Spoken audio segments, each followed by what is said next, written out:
আসসালামু আলাইকুম। SSC subject বেসে যারা আছে তাদেরকে আজকে গণিত ক্লাসে স্বাগতম। তো এর আগে আমরা ২টা পর্ব নিয়েছি। আজকে ৩ নাম্বার পর্বে সবাইকে স্বাগতম জানাই। তো আজকে আমরা ৬ নাম্বার অঙ্কটা পড়ব। অঙ্কটা করব। প্রথমে পড়ে নিই আমরা। একটু খেয়াল করে দেখো এখানে কি বলা হয়েছে। একটি আয়তাকার ক্ষেত্রের ক্ষেত্রফল 160 বর্গমিটার। যদি এর দৈর্ঘ্য 6 মিটার কম হয় তবে ক্ষেত্রটি বর্গাকার হবে। বর্গাকার মানে কি হবে? সমান হবে, তাই না? সবগুলা বাহু সমান হবে। তো আয়তাকার ক্ষেত্রে দৈর্ঘ্য ও প্রস্থ নির্ণয় করো। আয়তাকার ক্ষেত্রে কি নির্ণয় করো? দৈর্ঘ্য ও প্রস্থ নির্ণয় করতে হবে। ৬ নম্বর অঙ্ক, ১৬.২ এর অঙ্ক করতেছি আমরা। এই যে এটা আয়তাকার ক্ষেত্রের ক্ষেত্রফল। তো আয়তাকার ক্ষেত্রে দৈর্ঘ্য কি আমরা জানি? আয়তাকার ক্ষেত্রে দৈর্ঘ্য আমরা জানি না। তাহলে আমাদের কি করতে হবে বলো? প্রথমে ধরে নিতে হবে, তাই না? প্রথমে আমরা কি লিখবো? ধরি। ধরি আয়তাকার ক্ষেত্রে দৈর্ঘ্য কত বলো? এক্স। দৈর্ঘ্য ধরে নিলাম আমরা এক্স মিটার। কি মিটার ধরে নিলাম? দৈর্ঘ্য এক্স মিটার। তাহলে প্রস্থ তোমার কত হবে? ওয়াই মিটার হবে, তাই না? তা আয়তাকার ক্ষেত্রে ক্ষেত্রফল নির্ণয় সূত্র কি? দৈর্ঘ্য গুণন, তাহলে এক্স ওয়াই বর্গ মিটার হবে, তাই না? কারণ আয়তাকার ক্ষেত্রে ক্ষেত্রফল নির্ণয় সূত্র কি? আয়তাকার ক্ষেত্রে ক্ষেত্রফল নির্ণয় সূত্র দৈর্ঘ্য গুণন প্রস্থ হবে। তাহলে এক্স আর ওয়াই ধরা হয়েছে, তার দৈর্ঘ্য এক্স, এক্স ওয়াই বর্গ মিটার হবে। এখন এটা সমান সমান দেওয়া আছে কত? এটা সমান সমান দেওয়া আছে কত প্রশ্ন মতে? এক্স ওয়াই সমান সমান দেওয়া আছে কত? এক্স ওয়াই সমান সমান দেওয়া আছে তোমার 160 বর্গমিটার। 160 বর্গমিটার। একদম ইজি অঙ্ক, যেখানে থাকো সমস্যা নেই, অঙ্কটা একদম ইজি। শোনো, যদি খেয়াল করো, যদি এর দৈর্ঘ্য 6 মিটার কম হয়, যদি এর দৈর্ঘ্য 6 মিটার কম হয় তাহলে এখানে কি হবে? ধরো খেয়াল করো। আচ্ছা, আগে ছিল এক্স, দৈর্ঘ্য 6 মিটার কম হইলো। কম হলে পর কি হবে বলো তো? আগে ছিল এক্স, এক্স থেকে কত বিয়োগ করতে হবে? 6 বিয়োগ করতে হবে। বর্গাকার মানে সবগুলো বাহু সমান হবে। তাহলে তোমার কার সমান হবে? ওয়াই এর সমান হবে। কার সমান হবে? ওয়াই এর সমান হবে। এটা কোড থেকে ভালো করে খেয়াল করে দেখ, এখানে কি বলা হয়েছে? যদি এর দৈর্ঘ্য 6 মিটার কম হয়, দৈর্ঘ্য আগে কত ছিল? এক্স। কত মিটার কম হবে? 6 মিটার কম। 6 মিটার কম হলে তবে ক্ষেত্রটি বর্গাকার হয়। বর্গাকার মানে কি? সবগুলো বাহু সমান হবে। একটা বাহু ধরছিলাম আমরা এক্স, আর একটা বাহু ধরছিলাম ওয়াই। বর্গাকার মানে এক্স আর ওয়াই কি হবে? সমান হবে। কিন্তু আমি বলছি যে এক্স এর থেকে কত মিটার কম হবে? 6 মিটার কম হবে। 6 মিটার কম হবে এবং ওয়াই সমান হবে, তাই তো? ওকে। তাহলে এখন এক্স সমান সমান আমরা কি লিখতে পারি বলো? ওয়াই প্লাস 6 লিখতে পারি। এক্স সমান সমান কি লিখতে পারি? -6। এ পাশে থাকলে ওই পাশে গেলে কি হবে? প্লাস হয়ে যাবে, তাই না? এই কথা কি বুঝতে পারছো নাকি? বলা হয়েছে আগে ছিল দৈর্ঘ্য এক্স। আগে ধরো কত ছিল? এক্স। এক্স থেকে কত মিটার কম হইলো? 6 মিটার কম হইলো। আর বলা হয়েছে দৈর্ঘ্য 6 মিটার কম হলে ক্ষেত্রটি বর্গাকার হবে। ক্ষেত্রটি কি হবে? বর্গাকার হবে। বর্গাকার মানে কি? সবগুলো বাহু সমান হবে। আগে একটা বাহু ছিল x-6, আর একটা বাহু ধরেছিলাম কি? ওয়াই। দুইটা বাহু আছে, দুইটা বাহু তাহলে কি হবে? সমান হবে। ওকে। এখন আমরা যে কাজটা করব, এটাকে 1 নম্বর সমীকরণ দেওয়া হলো। কয় নম্বর সমীকরণ দেওয়া হলো? আর এই যে আমরা যে লিখছিলাম এক্স ওয়াই সমান সমান কত লিখছিলাম? 160। দেখো, এখানে আমরা এক্স এর মানটা বসিয়ে দেব। এখানে আমরা কি বসিয়ে দেব? এক্স ওয়াই সমান সমান 160। তো এই এক্স এর পরিবর্তে আমরা কি লিখবো বলো? Y plus 6, Y is equal to 160। তো এখন দেখো, এই যে ওয়াই আর ওয়াই গুণ করলে কত হবে বলো? ওয়াই স্কোয়ার হবে। এটা কত হবে? 6y হবে, ইজ ইকাল টু 160 হবে। তো 160 এ পাশে যোগ থাকলে ওই পাশে গেলে কি করতে হবে বলো? মাইনাস হয়ে যাবে। এখন আমি তোমাকে বলছি যে গুণ করে হওয়া লাগবে এইটা, আর যোগ বিয়োগ করে মাঝখানেরটা হবে। তাহলে এখন তোমরাই বলো, 16 থেকে 6 বিয়োগ করলে কত হবে? সরি, এখানে আমি বলছি কি যোগ বিয়োগ করে হওয়া লাগবে মাঝখানেরটা, আর গুণ করে হওয়া লাগবে এইটা, তাই না? গুণ করে এটা হওয়া লাগবে। তাহলে 16 আর 10, 16 থেকে 10 বিয়োগ করলে কত হয় বলো? 6 হবে। আর গুণ করলে পরে কত হবে? 160 হবে। 160 লিখতে হবে। আমার কথা কি বুঝতে পারছো নাকি? যে এই মাঝখানের একটা থেকে আমরা দুইটা বের করব। 16 থেকে 10 বিয়োগ করলে কত হবে? 16 থেকে 10 বিয়োগ করলে 6 হবে। 16 আর 10 গুণ করলে কত হয়? 160 হবে। তাহলে এখন খেয়াল করে দেখো, এই জোড়ার মাঝে কোনটা কমন বলো? ওয়াই কমন, তাই না? এই জোড়ার মাঝে কোনটা কমন? Y common. তাহলে একটা ওয়াই হয়ে গেল, এখানে 16 হলো। এখানে আমরা 10 কমন নেব, ওয়াই প্লাস 16 হবে, তাই না? আমি তোমাকে বলছি দুইটা থাকলে পরে একটা নিতে হবে, দুইটা থাকলে পরে কয়টা? এ আমি তোমাকে বলছি শোনো, এই প্রথম প্রথম রাশি যেটা হবে পরের রাশি তাই বানাইতে হবে। পরের রাশি কি বানাতে হবে? তাহলে এখন তাই বানাতে হলে আমার এখানে ওয়াই এর সামনে কিছু কি থাকা যাবে? ওয়াই এর সামনে খালি হতে হবে না? এই জন্য আমরা 10টা কমন নিয়ে ফেললাম। এই যে দেখ 10 আর 16 গুণ করলে কত হয়? কমন নেওয়া মানে ভাগ করা। কমন নেওয়া মানে কি করা? ভাগ করা। তুমি 10 দ্বারা যদি মনে করো 160 ভাগ করো, কত হবে নি? 16 হবে না? 16 হবে না রে? আচ্ছা এবার খেয়াল করে দেখো। আচ্ছা এখানে আমরা দেখতেছি y+16 আর y-10 ইজিক্যাল টু কত হবে? 0 হবে, তাই না? আর এখানে আমরা একটা হয় লিখবো। প্রথমে আমরা কি লিখবো? হয় লিখবো। হয় y+16 ইজিক্যাল টু 0, আবার y-10 ইজিক্যাল টু কত হবে? 0 হবে। তো মাইনাস মান কি গ্রহণযোগ্য হবে? এই পাশে 60 প্লাস ছিল, ওই পাশে গেলে কি করতে হবে? মাইনাস মানটা কি গ্রহণযোগ্য হবে না? তাহলে y এর মান কত বের হবে? 10 বের হবে। y এর মান কত বের হলো? 10 বের হলো। আচ্ছা y এর মান যদি 10 বের হয় তাহলে x এর মান কত হবে বলো? x-6। এই y এর পরিবর্তে আমি কত লিখবো? 10। তাহলে এই 6টা এই পাশে চলে আসলে কি করতে হবে? এই দেখো -6 ছিল, ওই পাশে গেলে যোগ করতে হবে না? তাহলে 16 হয়ে যাবে। তার মানে দৈর্ঘ্য বের হলে কত? 16। প্রস্থ বের হলে কত? 10 বের হলো। তো এখন আমরা 7 নম্বর অঙ্কটা করবো। এটাতে কি বলা হয়েছে দেখো, 311 পৃষ্ঠা খেয়াল করে দেখো। একটি সামান্তরিকের ভূমি উচ্চতা 3/4 অংশ এবং ক্ষেত্রফল 363 বর্গমিটার হলে ক্ষেত্রটির ভূমি এবং উচ্চতা নির্ণয় করো। একটি সামান্তরিকের ভূমি উচ্চতা 3/4 অংশ হলো। উচ্চতা যদি x ধরা হয় তাহলে ভূমি কত হবে? 3/4x হবে। উচ্চতা y ধরা হলে ভূমি কত হবে? 3/4y হবে। ক্ষেত্রফল এত হলে ক্ষেত্রটির ভূমি ও উচ্চতা নির্ণয় করো। সামান্তরিকের ক্ষেত্রফল নির্ণয় সূত্র কি? সামান্তরিক ক্ষেত্রফল ভূমি গুণন উচ্চতা, তাই না? দেখো তাহলে আমরা 7 নম্বর অঙ্কটা করে ফেলি। ধরি, প্রথমে আমরা কি লিখবো? ধরি। প্রথমে কি লিখতে হবে বলো? ধরি লিখতে হবে। ধরি উচ্চতা কত? x। ধরি উচ্চতা কত হবে তোমার? x মিটার হবে। ওকে, x মিটার ধরে নিলাম। x মিটার যদি এটা হয় তাহলে তোমার ভূমি কত হবে? ভূমি হবে তোমার 3/4x, তাই না? কারণ বলা হয়েছে কি যে ভূমি উচ্চতার মানে গুণ করতে হবে। এই যে এখানে যেটা থাকবে তার সাথে গুণ করতে হবে, তাই না? 3/4x। ক্ষেত্রফল দেওয়া আছে এত। তো আমরা লিখবো যে সামান্তরিকের ক্ষেত্রফল নির্ণয় সূত্র। সামান্তরিকের ক্ষেত্রফল এর সূত্র ভূমি গুণন উচ্চতা হবে, তাই না? আর ত্রিভুজের ক্ষেত্রফল নির্ণয় সূত্র হাফ গুণন ভূমি গুণন উচ্চতা হবে। ভূমি গুণন উচ্চতা হবে। তো আমরা প্রশ্ন মতে লিখবো যে প্রশ্ন মতে ভূমি গুণন উচ্চতা, এখানে ভূমির মান কত বলো? 3/4x। আর উচ্চতার মান কত তোমার? x। এটা সমান সমান দেওয়া আছে কত? 363, তাই না? তাই তো। এবার দেখো তো x আর x গুণ করলে কত হবে তোমার? x² হবে 363। তো 4 এখানে যদি তোমার ভাগ থাকে ওই পাশে গেলে কি করতে হবে? ওই পাশে গেলে গুণ করতে হবে, তাই না? গুণ করতে হবে, 3 দ্বারা ভাগ করতে হবে। 3 এখানে কি ছিল? 3 এখানে কি ছিল? এখানে তোমার গুণ ছিল, ওই পাশে গেলে ভাগ করতে হবে। আর স্কয়ার থাকলে ওই পাশে গেলে কি করতে হবে? রুট করতে হবে। স্কয়ার থাকলে কি করতে হবে? রুট করতে হবে। হ্যাঁ, x এর মান কত বের হবে? 22 মিটার বের হবে। কত বের হবে তোমার? 22 মিটার বের হবে। x মানে কার মান? x মানে তোমার উচ্চতার মান বের হবে। উচ্চতার মান। আর ভূমির মান কত বের হবে তোমার? এখানে তোমার x এর মান বসিয়ে দিলেই হবে। x এর মান কত? 22। তো আমরা জানি 2 হরকে 2 আর 11 দুগুণে কত হবে? 22।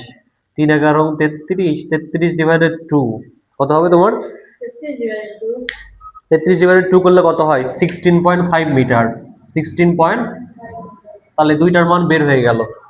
তো এটাই ছিল আমাদের কত নম্বর অঙ্ক? 7 নম্বর অঙ্ক। এরপরে আমরা 8 নম্বর অঙ্কটা করব। দেখো এখন আমরা 9 নম্বর অঙ্কটা করব। 9 নম্বর অঙ্কে কি বলা হলো? 9 নম্বর না 8 নম্বর অঙ্ক? 8 নম্বর অঙ্কটা করব। একটি সামান্তরিক ক্ষেত্রের ক্ষেত্রফল একটি বর্গক্ষেত্রের সমান। সামান্তরিকের ভূমি 125 মিটার এবং উচ্চতা 5 মিটার হলে বর্গক্ষেত্রের কর্ণের দৈর্ঘ্য নির্ণয় করো। বর্গক্ষেত্রের কর্ণের দৈর্ঘ্য নির্ণয় সূত্র কি? √2 × a। তাহলে এই কথা বলো না, বর্গক্ষেত্রের বর্গের বাহুর দৈর্ঘ্য আমাকে নির্ণয় করতে হবে। বর্গের ক্ষেত্রফল নির্ণয় সূত্র কি? বর্গের ক্ষেত্রফল নির্ণয় সূত্র বাহুর দৈর্ঘ্য হোল স্কয়ার, মানে এ স্কয়ার হবে। ভালো করে প্রশ্নটা বড়, প্রশ্নটা ভালো করে বোঝো। এই শোনো, সামান্তরিকের ক্ষেত্রফল বর্গক্ষেত্রের সমান, মানে সামান্তরিকের যে ক্ষেত্রফলটা বের করবো ওইটা কার সমান হবে? বর্গক্ষেত্রের সমান হবে। এখন বর্গক্ষেত্রের ক্ষেত্রফল নির্ণয় সূত্র কি? বাহুর দৈর্ঘ্য হোল স্কয়ার, মানে এ স্কয়ার, এ হলে পরে এ স্কয়ার হবে। তাহলে এ পাশে স্কয়ার থাকলে ওই পাশে গেলে কি হবে? রুট হয়ে যাবে। রুট করলে এর মান বের হয়ে গেল। এর মান প্রথমে বের করতে হবে। স্ট্র্যাটেজি আমি বল, শোনো, এই অঙ্ক করার তিনটা নিয়ম। কয়টা নিয়ম? তিনটা স্ট্র্যাটেজি, তিনটা স্টেপ। কয়টা স্টেপ? তিনটা স্টেপ। প্রথম স্টেপ, সামান্তরিকের ক্ষেত্রফল নির্ণয় করতে হবে। কিসের ক্ষেত্রফল? সামান্তরিকের ক্ষেত্রফল। প্রথম স্টেপ, সামান্তরিকের ক্ষেত্রফল নির্ণয় করতে হবে। এই সামান্তরিকের ক্ষেত্রফল কার ক্ষেত্রের সমান? বর্গের ক্ষেত্রের সমান। এটা পেয়ে গেলাম। 2 নম্বরে আমরা যে কাজটা করব, 2 নম্বরে আমরা কি করব বলো? এই যে এ স্কয়ার যখন থাকবে, বর্গের ক্ষেত্রফল নির্ণয় সূত্র কি? এ স্কয়ার হবে। আর স্কয়ারটা ওই পাশে গেলে কি হবে? তোমার রুট হয়ে যাবে। এই বাক্সকে রুট করতে হবে। বাক্সকে রুট করে কিছু একটা মান পেয়ে যাব আমরা। এটা পেয়ে গেলাম। 3 নম্বরে আমরা কর্ণ নির্ণয় করব। কর্ণ নির্ণয় করার সূত্র কি? √2 লিখবো। আর এই যে ক্যালকুলেশন করার পর যে মানটা পাবো এখানে আমরা লিখে দেব, তারপর অ্যান্সারটা পেয়ে যাব। বুঝছো কয়টা কন্ডিশন হবে? তিনটা স্টেপ, তিনটা স্টেপে কাজ শেষ করে দেব। এখন দেখো কি করি আমরা, খেয়াল করে দেখো। 8 নম্বর আগে আমরা লিখে নেব যে দেওয়া আছে সামান্তরিকের ভূমি, দেওয়া আছে তোমার সামান্তরিকের ভূমি, সামান্তরিকের ভূমি, সামান্তরিকের ভূমি দেওয়া আছে কত তোমার? 125 মিটার, 125 মিটার। উচ্চতা কত দেওয়া আছে তোমার? এই কথা বলে না, উচ্চতা দেওয়া আছে কত? 5 মিটার। সামান্তরিকের ক্ষেত্রফল নির্ণয় সূত্র বলো। সামান্তরিকের ক্ষেত্রফল নির্ণয় সূত্র বলো। ভূমি গুণন 125, 125। ওকে, এটা ক্ষেত্রফল নির্ণয় সূত্র কি? ভূমি গুণন, সামান্তরিকের ক্ষেত্রফল নির্ণয় সূত্র ভূমি গুণন উচ্চতা। তো ভূমির মান এখানে কত দেওয়া আছে বলো? 125, তাই না? উচ্চতার মান কত দেওয়া আছে? 5। এটা গুণ করলে কত হবে বলো? এই যে 125 গুণন 5 করলে কত হবে? 625, 625 বর্গমিটার হবে। তো তোমাকে আমি প্রথমে কি বলছিলাম? প্রথম স্টেপে তোমাকে কি বলছিলাম? এটার ক্ষেত্রফল নির্ণয় করব। দন্ত শতে সামান্তরিকের ক্ষেত্রফল, সামান্তরিক। ওকে, এখানে আমরা একটা লিখে নেব সামান্তরিকের ক্ষেত্রফল, সামান্তরিকের ক্ষেত্রফল। এটা বই দেখে দেখে লিখতেছে। সামান্তরিকের ক্ষেত্রফল বর্গক্ষেত্রের সমান। কার সমান? বর্গক্ষেত্রের সমান, বর্গক্ষেত্রের সমান। তো যে বিষয়টা হচ্ছে, বর্গক্ষেত্রের ক্ষেত্রফল নির্ণয় সূত্র বলো। বর্গক্ষেত্রের ক্ষেত্রফল নির্ণয় সূত্র কি বল? বাহুর দৈর্ঘ্য। এখন তোকে আমি বলছিলাম, এই খেয়াল করো, এই যে বলছিলাম যে স্কয়ার সমান সমান, স্কয়ার কি লিখবো? সমান সমান কত লিখবো? 625। আর এই যে এটা শোনো, এ পাশে গেলে কি হবে? রুট ওভার হবে। তো 625 কে রুট করলে কত হবে দেখো? হ্যাঁ, 625 কে রুট করলে কত হবে? 25 হবে। এর মান কত বের করলাম? 25। মানে বর্গের এক বাহুর দৈর্ঘ্য জেনে গেলাম। আর বর্গের চারটা বাহু কি হয়ে থাকে? সমান। এটাও 25, এটাও 25, এটাও 25, এটাও 25। বর্গের চারটি বাহু কি হয়ে থাকে বলো? বর্গের চারটি বাহু সমান হয়ে থাকে। তো বর্গের কর্ণ নির্ণয় করার সূত্র কি বলো? √2 ইন্টু এ। বর্গের কর্ণ নির্ণয় করার সূত্র কি? √2 ইন্টু এ। তো এর ভ্যালু কত পেয়েছি বলো? 25। তো এটা কর্ণ নির্ণয় করতেছি, বর্গের কর্ণ। তাহলে এখন দেখো তো, √2 সাথে যদি আমরা 25 গুণ করি কত হবে বলো? এটা হবে তোমার 35.35 মিটার হবে, তাই না? মিটার হবে। এটাই হবে অ্যান্সার। এটাই কি হবে তোমার? অ্যান্সার হবে।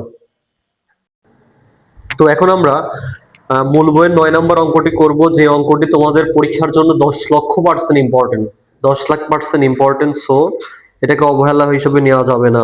তো দেখো এটা কি বলা হলো। একটি সামান্তরিকের বাহুর দৈর্ঘ্য 30 সেন্টিমিটার, 26 সেন্টিমিটার। ক্ষুদ্রতম কর্ণটি 28 সেন্টিমিটার হলে অপর কর্ণের দৈর্ঘ্য নির্ণয় করো। অপর কর্ণের দৈর্ঘ্য নির্ণয় করো। বাহুর দৈর্ঘ্য 30 সেন্টিমিটার এবং 26 সেন্টিমিটার।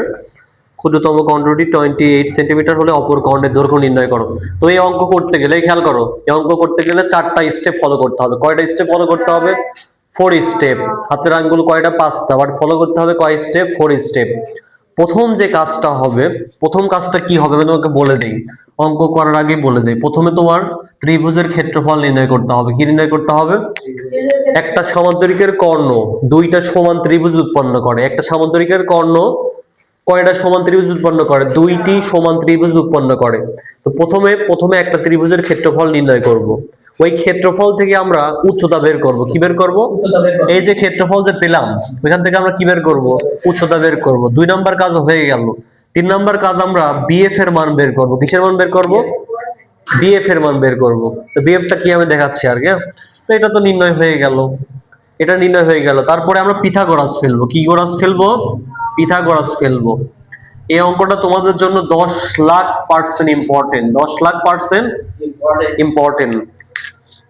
প্রথমে আমরা কি বললাম? একটা সামান্তরিকের কর্ণ দুইটা সমান ক্ষেত্রফল বিশিষ্ট ত্রিভুজ উৎপন্ন করে। দুইটি সমান ক্ষেত্রফল বিশিষ্ট ত্রিভুজ উৎপন্ন করে। 4টা কাজ করতে হবে। কয়টি কাজ করতে হবে? 4টি কাজ। প্রথমে একটা ত্রিভুজের ক্ষেত্রফল নির্ণয় করতে হবে।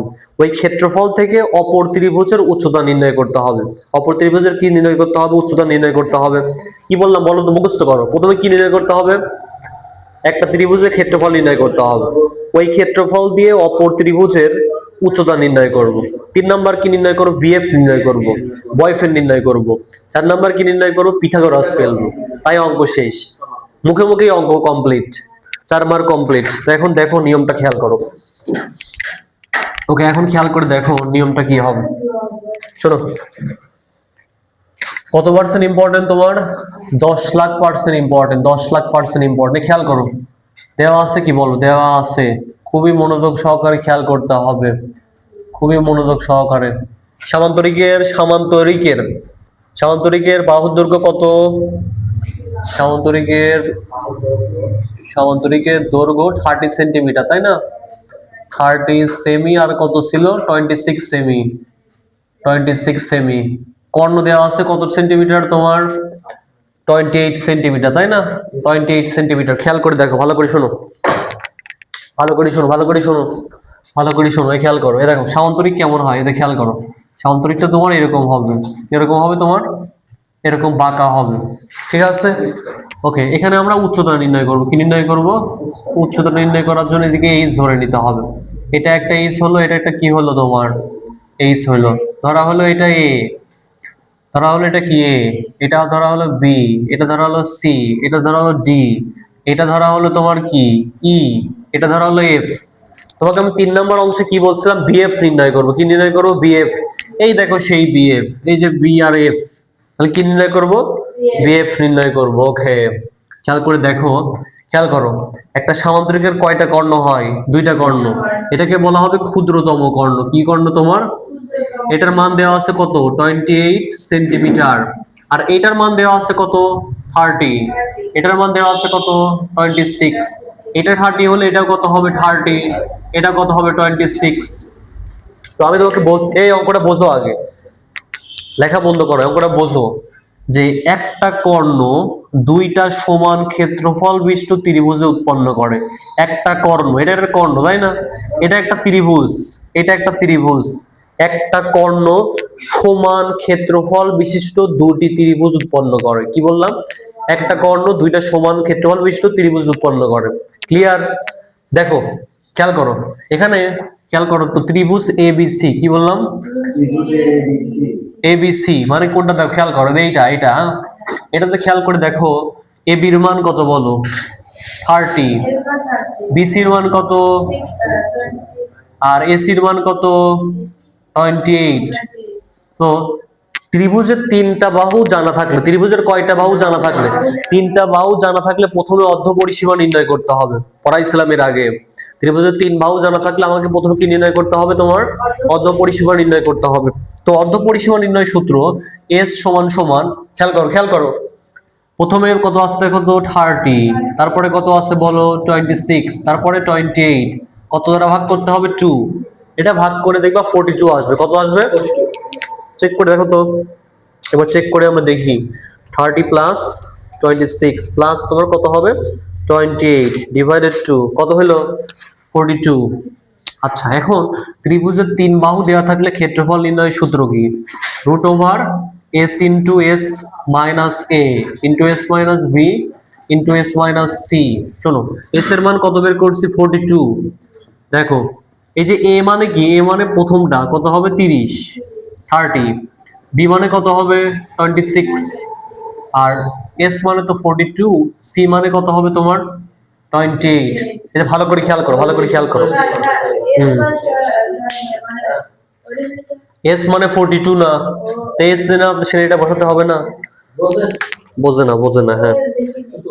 তুমি চুপ করো। এখন 42 গুণন, এখন আমরা যেটা লিখবো হচ্ছে তোমার, দেখো 42 থেকে 30 বিয়োগ করলে কত হবে? 30 বিয়োগ করলে কত হবে? 12 হবে, 12 হবে, তাই না? 12। 42 থেকে 26 বিয়োগ করলে কত হবে? ক্যালকুলেশন করো, এদিকে 14 আর 16 হবে, তাই না? 16 হবে, 16 হবে। এরপরে 42 থেকে 28 বিয়োগ করলে কত হবে? 14 হবে, 14। তার মানে এখানে তোমার 336 কত হলো তোমার? 336 হলো। এখন আমি তোমাকে বলেছি কি, এই ত্রিভুজের ক্ষেত্রফল যা হবে, এই ত্রিভুজের ক্ষেত্রফল কি হবে? তাই হবে। এখন আমরা এটা লিখবো যে ত্রিভুজ এ সি ডি, কি লিখবো তোমার? আমরা ত্রিভুজের ক্ষেত্রফল নির্ণয়ের সূত্র কি পড়েছিলাম? হাফ গুণন ভূমি গুণন উচ্চতা হবে, একদম সিম্পল, ছোটবেলায় পড়ছি আমরা, হাফ গুণন ভূমি গুণন উচ্চতা। এখন তোমার মাথা নষ্ট হয়ে যাবে, এটা সমান সমান এটা লিখবো। কেন এটা লিখলাম? তো প্রথমে আমি বলছি যে যে ত্রিভুজের ক্ষেত্রফল বের করব, এটার ক্ষেত্রফল যা হবে ওইটার ক্ষেত্রফলও তাই হবে, এই জন্য সমান লিখলাম। এখন দেখো তো, ভূমি মানে কি হবে? ভূমি মানে তোমার কত হবে? 30 হবে। আর উচ্চতা মানে কত হবে? এইচটাকে আমরা জানি না, তাই না? দেখো, 2 দ্বারা 30 ভাগ করলে কত হবে? 15। তাহলে 15 এইচ হইল 3336। এইচ, এইচের সাথে এখানে 50 কি অবস্থায় ছিল? গুণ। ওই পাশে গেলে কি করতে হবে? ভাগ করতে হবে। ভাগ করলে কত হবে দেখো? তাহলে আমরা ভাগ করলে দেখো কত হয়, এখানে খেয়াল করে দেখো, 336 ডিভাইডেড কত হবে তোমার? 336 ডিভাইডেড তোমার 15। কি করে ফেললাম রে? 15। এখান থেকে তোমার বের হলো তোমার 22.4। কত বের হলো? এইচ এর মান কত বের হলো? 22.4। তো আমরা 2 নম্বর ধাপ কমপ্লিট করে ফেললাম। 3 নম্বর ধাপে আমি তোমাকে বলছি বিএফ বের করবো। কি বের করবো? বিএফ বের করবো। তো বিএফ বের করার বিষয়টা আসলে কি আমি তোমাকে বোঝাই। তো দেখো, তোমার আমরা তো বিএফ বের করতে হবে, তাই না? তো আমরা কি বি এর মানটা কি জানি? কিন্তু এটা কিন্তু জানি আমরা, এটার মান কত বের করছি আমরা? 22.4। দেখো, উচ্চতা এখানেও যা ছিল এখানেও তাই হবে। তো আমাদের বিটা জানতে হবে। প্রথমে কি জানতে হবে? বিটা জানতে হবে। তো বি জানার নিয়মটা কি? পিথাগোরাস ফেলতে হবে, তাই না? প্রতিভুজ স্কয়ার সমান সমান লম্ব স্কয়ার প্লাস ভূমি স্কয়ার। এই বিসির মান দেখে দেখে বলো, 26 এর উপর স্কয়ার হবে। বি এর মান কত আমরা তো জানি না, এটা এক্স ধরে নিলাম। সি এর মানটা কত দেখো? 22.4। আমাদের কিসের মান জানা লাগবে? এক্স এর মান জানা লাগবে, তাই না? তো দেখো, এটা এখানে প্লাস থাকলে ওই পাশে গেলে কি করতে হবে? সিম্পল বিষয়, এক্স। আচ্ছা, এক্স এর উপর এই পাশে স্কয়ার ছিল, ওই পাশে গেলে কি করতে হবে? রুট করতে হবে, তাই না? আমি দেখি কত হয়। হুম, বেশি করে তো করবো, অঙ্কটা বড় আর কি, সহজ অঙ্ক বাট বড়। কত বের হলো তোমার? 170। এটা তোমার বের হলো এরকম যে এক্স স্কয়ার সমান সমান কত বের হলো? 174.24। তো এক্স এই পাশে স্কয়ার থাকলে ওই পাশে গেলে কি করতে হবে? রুট করতে হবে। তো এটাকে আমরা রুট করে দেখি কত হয়। ওকে, 174 পয়েন্ট কত হবে? 24। তাহলে এখান তো কত বের হলো তোমার? 13.2। এক্স এর মান কত বের হলো? 30.2, তাই তো? এখন আমরা বিএফ নির্ণয় করবো। কি নির্ণয় করবো? বিএফ। তো বিএফ মানে কি হবে? দেখ, দেখ, এ বির মান কত বলতো? এ বি প্লাস এফ হবে, এ বি প্লাস এফ হবে। তো এ বির মান আমরা কত বের করছি? 30। আর এফ এর মান কত বের করলাম? 13.2। তো এটা যোগ করলে কত হবে? 43.2।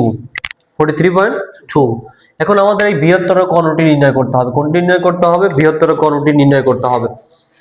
তো এখন আমরা লিখবো যে বিডি স্কয়ার সমান সমান বয়ফ্রেন্ড স্কয়ার মানে BF square plus DF square, তাই না? তো বিএফ এর মান কত বের করছি বলো, দেখে দেখে বলো। 43.2 এর স্কয়ার হবে। আর ডিএফ এর মান কত ছিল? 22.4। আচ্ছা, এখন আমরা এটা ক্যালকুলেশন করে দেখি কত হয়। অঙ্কটা আসলে একটু ক্রিটিক্যাল অঙ্ক, বাট 2-3 বার তোমাকে প্র্যাকটিস করতে হবে। এই অঙ্কটা খুবই খুবই ইম্পর্টেন্ট, মানে বলার বাইরে কত ইম্পর্টেন্ট। 10,00,000% ইম্পর্টেন্ট দিয়ে ফেলছি, সো অবহেলা করার কোনো এখানে ওয়ে নাই। বোঝা গেছে আমার কথা? ওকে, তো এটা 2368 বের হলো। এটাকে রুট করলে কত হবে? তো বৃহত্তর কর্ণটি বের হবে কত দেখি আমরা। 2368, এটার মান বের হলো তোমার 48.66। কত বের হলো তোমার? অ্যান্সার কি মিলেছে নাকি? 48.66 বের হলো। কত বের হলো তোমার? 48.66। ওই অঙ্ক, হ্যাঁ মিলে গেছে অঙ্ক। ওকে, সো অঙ্কটি দ্রুত করে নাও।